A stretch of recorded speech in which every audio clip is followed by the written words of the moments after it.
আসসালামু আলাইকুম সম্মানিত ভিউয়ার্স বন্ধুগণ, আপনারা যারা চাচ্ছেন যে আপনারা প্রোগ্রামিং, কোডিং এবং ওয়েব ডিজাইন অ্যান্ড ডেভেলপমেন্ট শিখতে, তাদের সর্বপ্রথম যে জিনিসটা জানা দরকার সেটা হচ্ছে এইচটিএমএল এবং সিএসএস। তো এই দুইটা জিনিস তুলনা করলে এরকম যে আপনারা যখন কোনো ভাষা শিখতে চান, বাংলা অথবা ইংরেজি, তো সেই ভাষা শিখতে গেলে সর্বপ্রথম আপনাদের কি জানতে হয়? সর্বপ্রথম আপনাদের সে ভাষার বর্ণমালা বা লিটার জানতে হয়।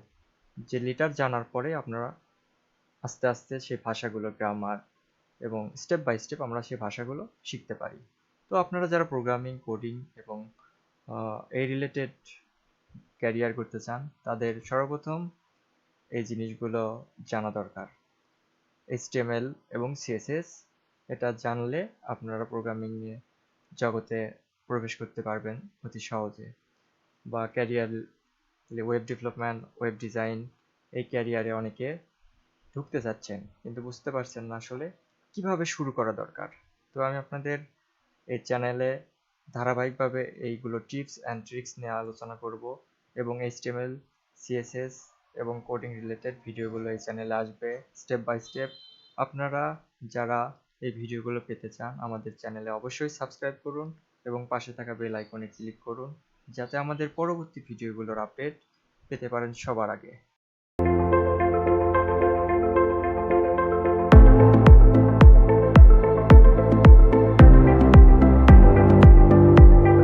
চলুন বন্ধুরা, জানা যাক আজকের টিউটোরিয়াল HTML5। তো HTML এর লেটেস্ট যে ভার্সন এখন চলছে সেটা হচ্ছে HTML5। তো আমরা আমাদের টিউটোরিয়ালে চেষ্টা করব লেটেস্ট ভার্সন নিয়ে আলোচনা করার এবং স্টেপ বাই স্টেপ সব কিছু আপনাদের কাছে তুলে ধরার। তো চলুন শুরু করা যাক আজকের টিউটোরিয়াল। তো বন্ধুগণ, HTML কি? এটা আসলে পূর্ণরূপ হচ্ছে হাইপারটেক্সট মার্কআপ ল্যাঙ্গুয়েজ। এটা ব্যবহার করা হয় ওয়েব পেজ তৈরিতে, কম্পিউটারের ভাষা হিসেবে যা ওয়েব পেজ তৈরি করে এবং অনলাইন অ্যাপ্লিকেশনও এটা দ্বারা তৈরি হচ্ছে। আসুন, এটা কেন গুরুত্বপূর্ণ? আমি আগে বলেছি প্রোগ্রামিংয়ে শেখার আগে, কোডিং শেখার আগে এটা জানা থাকলে আপনারা সেটা সহজ হয়ে যাবে। তো লার্ন আদার প্রোগ্রামিং যখন আমরা শিখতে যাব, তো HTML সেক্ষেত্রে important. Web design and development, আপনারা জানেন ওয়েব ডিজাইন করতে আমাদের HTML, CSS এই দুইটা জিনিস দিয়ে আমরা ওয়েব ডিজাইন কমপ্লিট করতে পারি। ঠিক একইভাবে ডেভেলপমেন্টের ক্ষেত্রেও আমরা যখন ব্যাক এন্ড ডেভেলপমেন্ট শিখবো অথবা জাভাস্ক্রিপ্টে একজন ফুল স্ট্যাক ডেভেলপার হব, সেক্ষেত্রে HTML জানাটা আমাদের জন্য আবশ্যিক। মোবাইল অ্যাপ্লিকেশন ডেভেলপমেন্ট, বলতে পারেন জাভা দিয়ে মোবাইল অ্যাপ্লিকেশন ডেভেলপমেন্ট হয়, কিন্তু জাভাস্ক্রিপ্ট, HTML, CSS এগুলো দ্বারা এখন মোবাইল অ্যাপ্লিকেশন ডেভেলপমেন্ট হচ্ছে। HTML এডিটর হিসেবে আমরা কোন সফটওয়্যারগুলো ব্যবহার করতে পারি?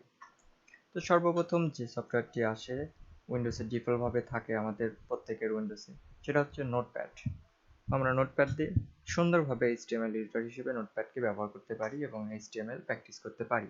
নোটপ্যাড প্লাস প্লাস এর মাধ্যমেও আমরা HTML সুন্দরভাবে শিখতে পারি এবং এটি একটি জনপ্রিয় code editor. Visual studio code, এটা হচ্ছে মাইক্রোসফটের জনপ্রিয় কোড এডিটর, এটার মাধ্যমে আমরা HTML শিখতে পারি। সাপ্লিমেন্ট টেক্সট, এটাও একটা অত্যন্ত জনপ্রিয় কোড এডিটর, এটার মাধ্যমেও আমরা টেক্সট এডিটর হিসেবে HTML ব্যবহার করতে পারি। অ্যাডোবি ড্রিমওয়েভার সিসি, এটা একটা পেইড সফটওয়্যার, এটা অনেক জনপ্রিয় একটা সফটওয়্যার অ্যাডোবির, এটা দিয়ে আমরা HTML কোড এডিটর হিসেবে ব্যবহার করতে পারি। এছাড়াও আরো অনেক code editor available. Browser support from HTML5। তো আমরা জানি HTML5 এখন লেটেস্ট ভার্সন। তো সেক্ষেত্রে আমাদের কোন কোন ব্রাউজারে এটা সাপোর্ট করবে?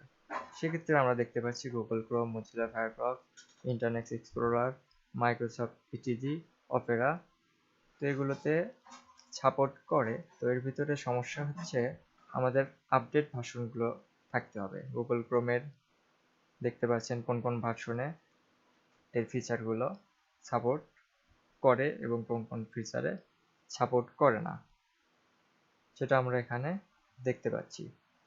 তো ইন্টারনেট এক্সপ্লোরারে এখানে ভার্সন 6 থেকে 9 এটাতে সাপোর্ট করবে না, আর আমরা এটা আর ব্যবহারও করি না, যদিও উইন্ডোজে ডিফল্ট ভাবে দেওয়া থাকে। তো আমরা ক্রোম, মজিলা ফায়ারফক্স এগুলো ব্যবহার করতে পারি, মাইক্রোসফটের ইটিজি, অপেরা, এবং এগুলো ভার্সনগুলো আমরা আপডেট ভার্সনগুলো ব্যবহার করব, না হলে HTML5 এর কিছু ফিচারগুলো এখানে শো নাও করতে পারে। তো সেক্ষেত্রে আমরা বলে দিয়েছি ফায়ারফক্সের ভার্সন 2 এবং 3.6 এ HTML5 সাপোর্ট করে না। ধন্যবাদ সবাইকে। পরবর্তী ভিডিও পেতে আমাদের সাথেই থাকুন।